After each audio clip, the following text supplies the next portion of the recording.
Hello and welcome to the Intern Club, where we talk about how to get a paid internship. In today's episode, we are going to talk about getting into Harvard Business School. We are going to talk about engineering, why I studied electrical engineering, and why Michael studied industrial engineering. And then we are going to talk about co-op opportunities and internships versus co-ops. What are co-ops, how long they are, where they take place, and then we're going to talk about recruiting timelines for co-op positions. So, Harvard MBA. The Harvard MBA is a very well-known degree. Harvard obviously is a very well-known school. Mike, do you want to talk about the process of getting in and how we got in? Sure. I got into HBS, and that was through a deferred MBA program called Harvard. Harvard calls it their 2+2 admissions program. I don't know if it's admissions program, but it's a 2+2 program. Got it. And so the 2+2 program, like Mike said, deferred admissions. And so basically, the idea with the deferred admissions is you're admitted, and then you can defer your enrollment for up to, and I believe in Harvard's case, it's 2 to 4 years. And as of right now, from what I understand, the minimum is 2 years, the maximum is four. And one of the benefits of this is that you're admitted and you've already, before you enter the workforce, have gone through the process of literally all that it takes to get in. So this is, like we talked about before this recording, Mike, the exams, the essays, the letter of recs, all of those super time consuming things. So then you can focus on just getting the best start you can to your early career and giving your career the best effort you can. Yeah, you don't have to spend a lot of the time prepping for the GMAT or whatever other exam you might be taking if you are taking an MBA exam. I know I took the GMAT. Matt, you took the GMAT too, right? Yes, I did take the GMAT. Some schools do offer the GRE. Yeah, so you don't have to spend the time taking the GMAT. You've already taken the GMAT, you've written the essays, you know you're admitted into what program, what MBA program you want to go to. And so you just don't have to spend time doing that because you're already admitted. And like you said, you get to focus on really investing in your early career, growing your professional career, your professional skills, your professional experiences to be able to contribute a lot when you go into that MBA program. Absolutely. And I think in terms of the components to getting in, I want to talk a little bit about standing out. And a couple, since we talked about those components, the essay, the letter of rec, and the test. So, but let's, I think, focus on the letter of recs and the essays, because I think those could be most beneficial.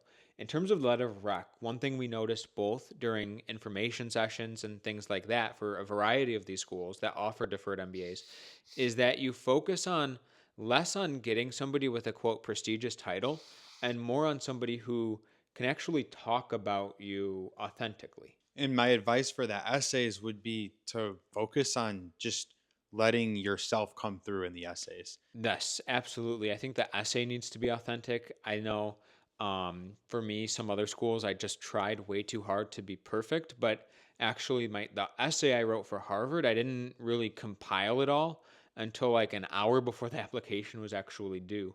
And the reason is I was trying so hard to be perfect that I just kind of tore it all up and just literally used all the thoughts I had and just wrote straight from the heart rather than trying to curate something that is super perfect. That's pretty neat. That's a neat example that you just shared. So that's a little bit about the Harvard Business School MBA and a little bit more about some of the knowledge that we are, or rather opinions that we have on it. And so the other question that we wanted to get to was our majors during undergrad. Matt, you studied electrical engineering. Do you want to share why? I chose to study electrical because during high school, I took the AP Physics C course, and the way that it was structured was the first semester I took mechanics, the second semester was electricity and magnetism. I had initially wanted to study something called agricultural engineering. Some schools will call a similar major biosystems engineering. And so that was one thing I wanted to study. But then when I started to take this class, I really liked the topics inside of the electricity and magnetism physics C, which is basically the second physics many students will take in an engineering curriculum, covering, like I said, electricity and magnetism. So loved the class and decided electrical engineering would be the best way to continue that. I did end up having a little bit of a hiccup, I believe sophomore year, where I was trying to think, do I want to go down more of the computer engineering route versus the electrical? And I ended up going towards the electrical route because for me it felt like com- like it was a little bit more broad than computer engineering. And in terms of industrial engineering, what was your take on that, Mike? I know you actually had thought about electrical. You thought about it before. Yeah. So similar to your experience where you shared something in high school, I did a math modeling challenge in high school and learned about different types of applied math and modeling applications and different. I think so. So the actual thing was when I learned in high school, I learned about stochastic modeling, and that was something that I didn't learn much about it. I just knew it existed and the concept of it, and I thought it was really cool. And so that was something where I was like, I might want to study this in college. And I was looking at applied math, but then ultimately I figured I wanted to study engineering, and I went with electrical engineering initially, thinking that I didn't like declare formally. In my university, there was a first year engineering program where I didn't necessarily need to declare a major heading into freshman year for engineering. I just knew I was in engineering. I didn't have to go into like a specialization.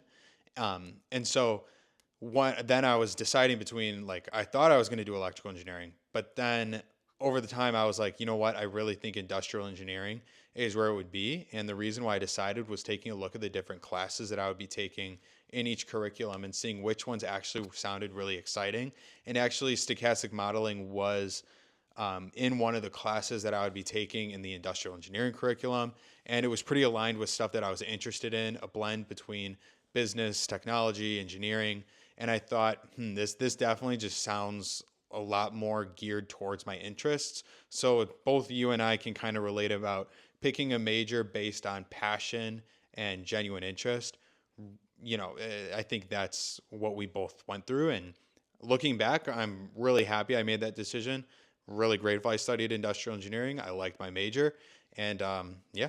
And I think a lot of students have a story of some sorts about why they chose their major. And what I think is really interesting is that this is a great way to actually improve one of the interview questions that students are often asked, which is just tell me about yourself.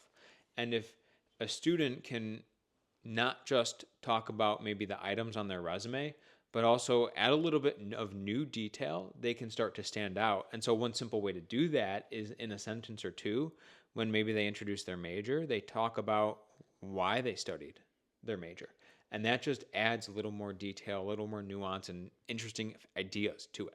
Yeah, and that makes it a lot more memorable. Imagine we were just on this podcast and I asked you, Matt, why did you study electrical engineering? And your single answer was, oh, it's because I just liked electrical engineering and I thought it sounded cool. No, instead, you actually shared how you took AP Physics C in high school, and that was two components of the class, mechanics and electricity and magnetism. And you really liked electricity and magnetism. And so now, if you're giving that response in an interview, like it's no longer like, oh, this student studies electrical engineering, but it's rather like, oh, Matt studied electrical engineering because Matt enjoyed AP Physics C in high school, specifically electricity and magnetism. Matt also thought about, should I study computer engineering, and really stuck with electrical engineering. There's a story behind it which can make it a little bit more memorable to somebody rather than just saying a piece of information. And that's just something that can take literally two sentences. Even at a career fair, you can say, hey, my name is Matt, and I study electrical engineering. One of the reasons I decided to get into electrical engineering was because of a class I took during high school. I really liked that and thought electrical engineering would be the best way to continue learning that once I got on campus and then finish up the elevator pitch. But also, you don't. I know I said hey in the beginning of that. You don't necessarily want to start with hey in your elevator pitch. So in terms of majors, I think knowing why you studied your major is really important. And now the next thing we want to talk about is co-ops. We both worked several co-ops during school. As a matter of fact, I did 2 summer internships and 3 co-ops. The co-ops resulted in me actually delaying graduation, but there were quite a few different benefits of that. From my perspective, one of the benefits was being able to get diverse experience, and then also make money working those positions. Do you want to talk a little bit about the co-ops and share your thoughts? Yeah, I did co-ops. Yeah. I did co-ops as well. You did co-ops. Co-ops are basically internships during this fall or the spring semester. I think a misunderstanding or a common misconception about co-ops would be that co-ops are programs that last over multiple years long. That could be true depending on your university, but you and I both just did single one-off co-ops. Like it was Yes. literally just like one internship, no commitment beyond that. Like here's like a 16 week, I forget the exact length of it, but here's some like, length of an internship that you're going to work during the spring, and that's your co-op. We didn't have to return to the company next year and the year after.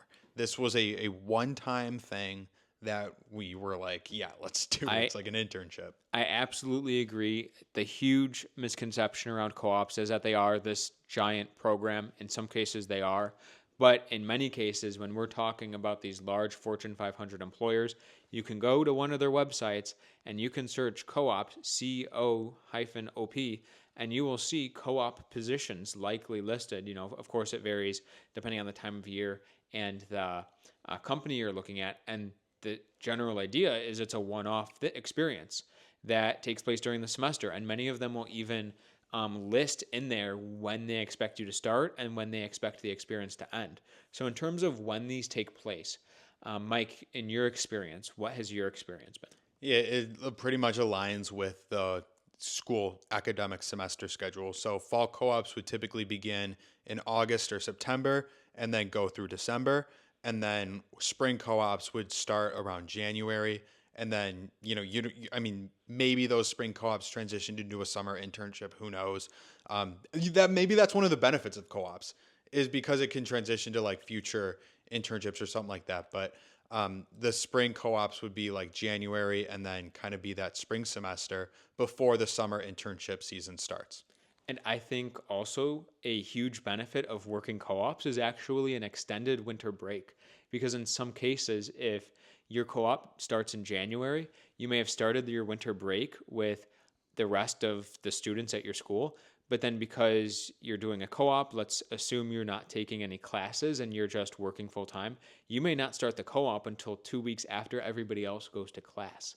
So you get a little bit of an extra break there. And it also works the other way around. Maybe your quote 40-hour um, work weeks that you're working and mid-December, a week or two even before the rest of the students at your school finish their final exams. So that's a little fun benefit of working co-ops. But other than that, in my experience, it has been legitimate work with 40-hour work weeks. Another benefit too is because it's because co-op experiences tend to be longer than summer internship experiences. It gives you more opportunity to do additional work or dive deeper into the projects that you currently have. And also, on top of that, I wanted to add one quick point that the co op positions themselves, I know we talked about on the semester sort of timeline they operate. Some companies do offer co ops, like we said before, as programs and maybe as full length things, or have multiple full year sort of positions, but also have multiple rotations. Sometimes companies will bring on co ops at the beginning of the summer and they last all the way through the end of the year. So it does vary a little bit, but generally speaking, what you could expect is it's at some point in time going to take place during the semester. And now, like we said, I mentioned a couple times the delaying graduation. As many students do end up doing that for a co-op position, and whether that's right for you does take a lot. There, you need to take a lot of things into consideration. The finances, the timing with your academic calendar, things like that. But usually, if you do get one of these positions, what my experience has been is that your academic advisors are usually pretty in tune with what happens when you do take a co op on, and they can help you navigate the process a little bit.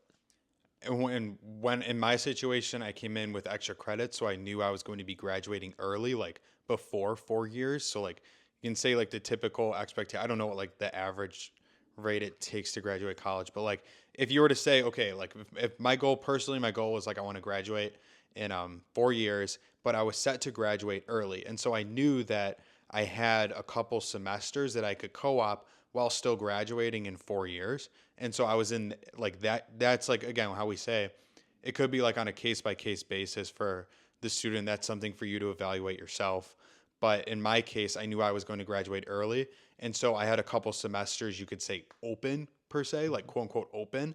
And with that, with those open semesters that I had due to credits coming into college, I figured I could gain that professional work experience co-oping while still graduating in 4 years. So it did technically push my graduation date from, earlier where than it four was. years to 4 years. And then I think also one thing I talked about in the last episode, I believe, and I want to mention this quickly because I think it's very valuable, is that if you say you have a May graduation, you work a co-op, and you have to push your graduation out to December, you then open up an additional summer to work an internship. So and let's assume you actually do work an internship during that summer, all of a sudden the co-op itself technically in a way just got you, if you assume the co-op is, let's say, 5 months, that internship you just bought for yourself over the summer is 8 months, that's or 3 months, that's a total of 8 months of work experience between that new summer that you just opened up by extending the graduation to December before you graduate, but then also working that co-op itself. Now, of course, there's the assumption that you do work a internship during the summer. So there's some assumptions there, but that's an interesting way students can play with their schedule. Of course, it depends on your schedule, lots of different things to take into account there. But and it may be right for some students, may not be right for some students, but it that is a creative way to maybe look at how scheduling affects the experience you graduate with. So, otherwise, thank you everybody for tuning in. We're glad that you were able to listen to this week's episode of the Intern Club. And if you want to join the Intern Club, our community for students seeking paid internships, check out the video description and other resources we have to work with us one-on-one through our internship coaching.